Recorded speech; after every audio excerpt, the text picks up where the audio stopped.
السلام عليكم ورحمة الله وبركاته. النهاردة يا حبايب قلبي هنعمل وصفة حلوة قوي هتعجبكم، خفيفة ولذيذة. هنعمل كفتة بالبطاطس، صينية كفتة بالبطاطس. بس ايه احلى صينية كفتة بالبطاطس هتنزل على اليوتيوب.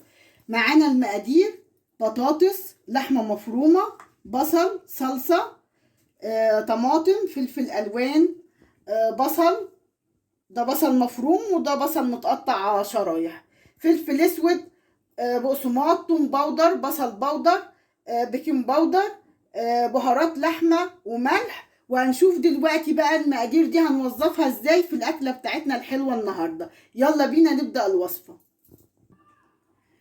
اول حاجه معانا هنبدا بيها ونعملها هي الكفته، ونشوف التوابل بتاعتها. معانا كيلو لحمه مفرومه، هنحط عليها ايه؟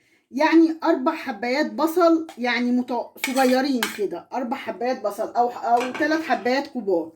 هنحط عليها كمان معلقتين توم باودر، وهنحط عليها معلقتين بصل باودر،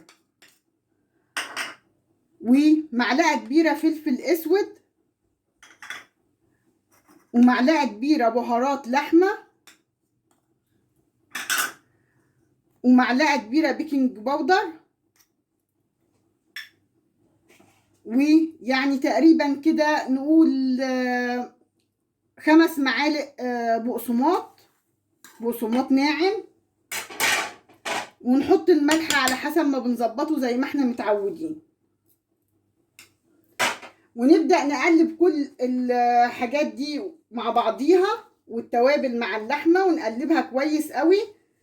وطبعا مش هينفع بالمعلقة، لان الكفتة لازم نفضل نفرم فيها كده وندعك فيها جامد لحد ما نعمل لها ايه، نعمل لها عرق كده علشان ما تفكش معانا. نفضل بقى ندخل كل البهارات دي وكل الحاجات دي في اللحمة، ونقلب من فوق لتحت ومن تحت لفوق، وندخلها وندمجها جامد وكويس في بعضيها.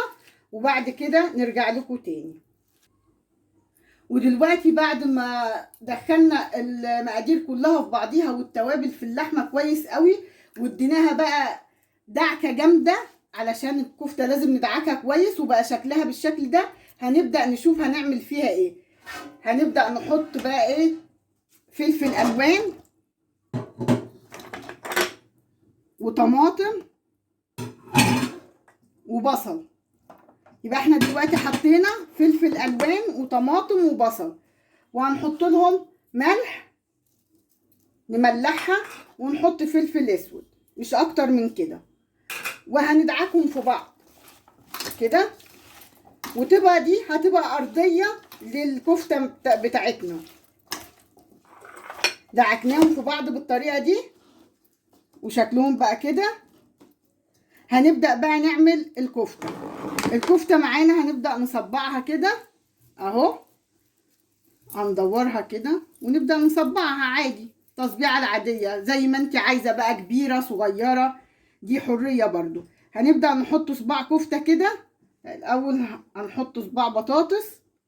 احنا ما قلناش على البطاطس، قطعنا بطاطس معانا، قطعناها بالطريقه دي وتكون سميكه شويه عشان ما تتهريش عقبال ما اللحمه تستوي. قطعنا بقى كميه البطاطس دي معانا، وهنحط واحده بطاطس وصباع كفته.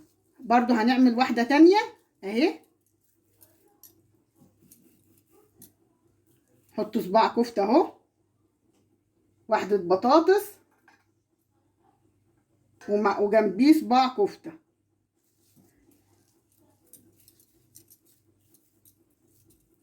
هنعمل كله بالطريقه دي، واحده بطاطس وجنبيها صباع كفته كده.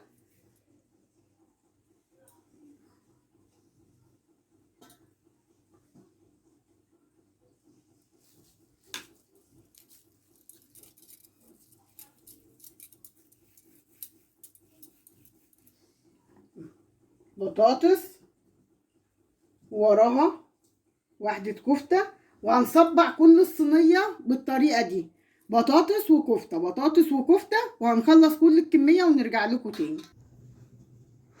ودلوقتي بعد ما خلصنا الصينية كلها وبقت معانا بالشكل ده كده، وطبعا حطينا في الارضيه فلفل الوان والبصل والطماطم.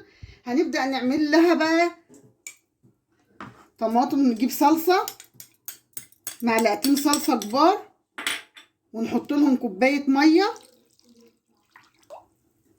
ونحط لهم ملح وفلفل اسود، وهنقلبهم كويس.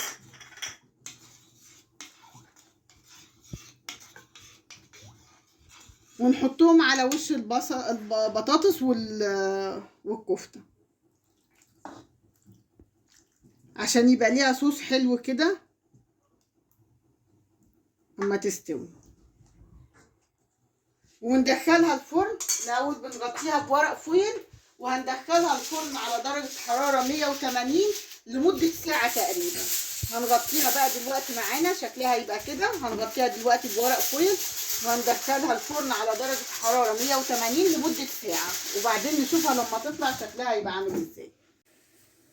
ودلوقتي معانا بعد ما طلعنا صينية الكفتة بالبطاطس من الفرن، شكلها جميل وطعمها أجمل وريحتها خطيرة ومستوية. شايفين معايا مستوية اهي، والبطاطس كمان مستوية.